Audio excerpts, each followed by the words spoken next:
We're here at Tim's Food Pride, and it's a local grocery store in Dawson. I was curious to see about what types of plant-based foods that they have here, so we're gonna go back to the dairy section to check it out. As we've learned over the course of this series, the residents of Dawson recently welcomed a new neighbor, Puris, the largest processor of yellow pea protein in the country.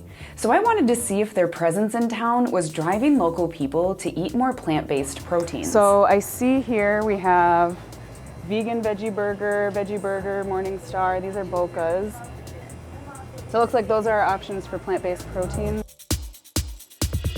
How have you noticed what people are buying or what people are coming to the grocery store and what they're eating? How have you noticed, if at all, that change? Well, I noticed that the ladies that come and shop and have families and young children are buying a lot of produce and not so much as meat. How have you noticed, if at all, Puris's influence on what people are eating in this area? To be honest, I really haven't noticed. I know we have vegans and people that are very conscious about what they eat around here, yeah, but not to where I personally see it. I just hear about it or talk to them about it. A little bit I have some friends that are vegans that are really happy to have the plant. Oh, really? Here. Yes. You've noticed more of the plant-based burgers being available? Yes. Do you think people are eating them though? You know, I don't know. This is what we're here to figure out. What actually is for dinner in rural Minnesota? Are plant-based products really taking root here? Healthy eating is in right now all over the country, and for some, that means less meat, less carbs, and more plants. Many decades of innovation in the plant-based protein world has gotten these companies to the mainstream, like Jay-Z, Katy Perry, Drake, million-dollar investments mainstream. Walking through Tim's Food Pride, people know Puris. People know people who are plant-based eaters around town. Food is so deeply rooted in who we are. It's rooted in our memories, in our culture, in our traditions, in our family, in our lifestyle. So when we make changes to food, it can feel very personal. Amber Boyens is a local nutritionist and has helped many people in this area navigate dietary change. When we talk about a rural area, a lot of times meat and potatoes, kind of those hearty meals that are gonna get you through a longer day in the field, those things feel like they're gonna sustain you. A bowl of plant-based food, intuitively to people sometimes, feels like it's not going to sustain you, even if it could. When we think about an average plate, half of our plate at least should be coming from plant-based foods, if not 3/4 of our plate.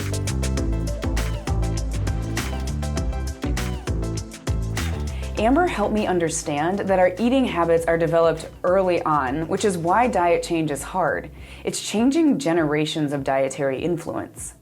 What do you guys think about trying a hot dog or a hamburger or chicken nuggets that are made from beans or peas? My dad ate a crocodile before, just a little piece. Plant-based foods in general are so full of flavor, but they're intimidating.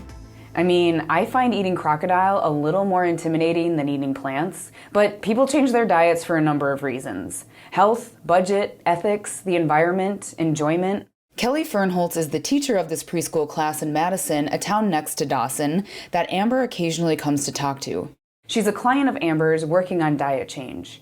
She has 3 kids who are involved in all of the activities, as kids are these days. We live in this like crazy busy schedule world of running to baseball games, and my daughter's in gymnastics, and we're just driving all the time and never home. And I think we had gone like a couple weeks where we were eating out or at a gas station or something, and that just is not how I like to feed my family. So what does plant-based eating, like, what does that mean to you?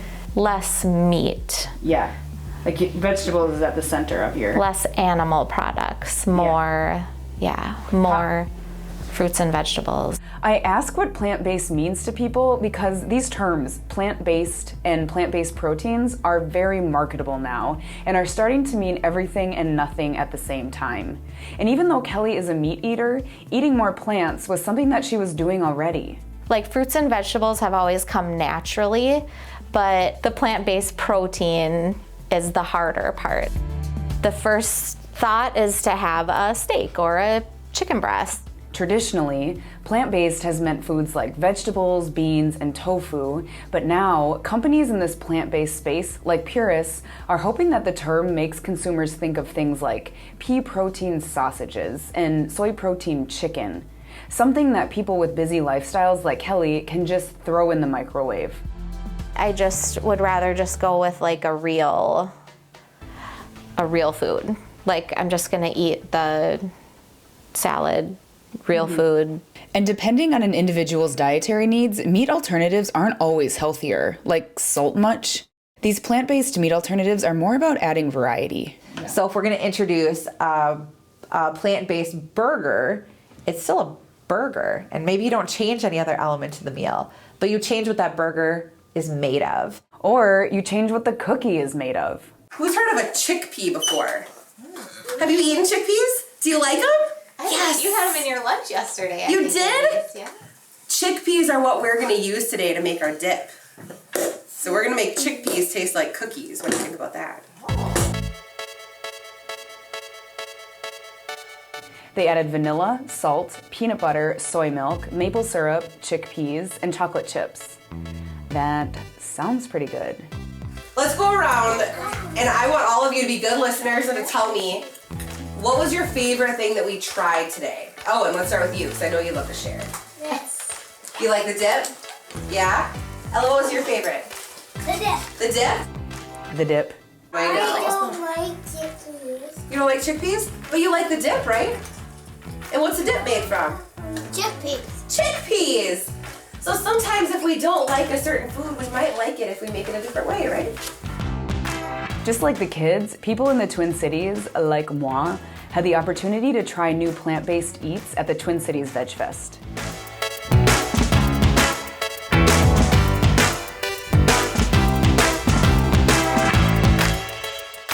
I've never heard of this place before.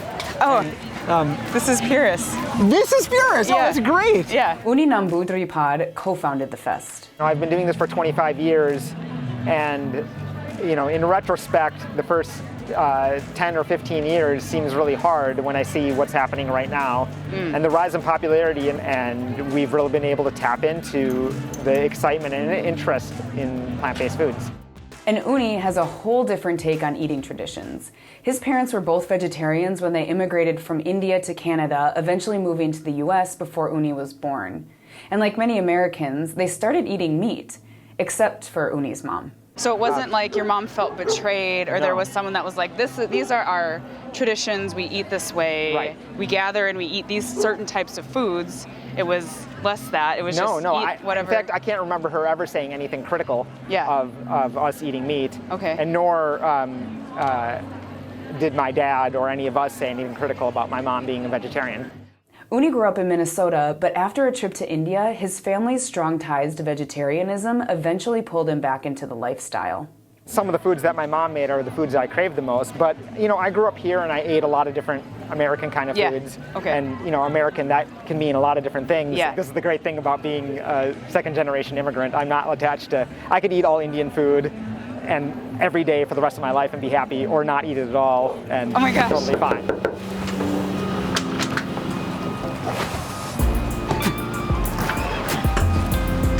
Hi, how are you? Oh my gosh, nice to meet Come you, on in. Amanda. Come on in. Thank you. Uni's parents, Gudan and Savitri, have lived in Burnsville for 42 years. They grew up eating traditional dishes from Kerala, a state in southern India, and that's what was for dinner. Here's the main dish that in South India, especially Kerala, we use a lot of rice. That's the main dish, and the main accompaniment is sambar. This sambar is made out of lentils and vegetables and tamarind. We also had a vibrantly colored pink beetroot and mustard curry, a mixture of dried kale and broccoli, and a variety of pickled fruits and vegetables. And how would you say your eating habits, if they did at all, change when you moved to Canada or the United States?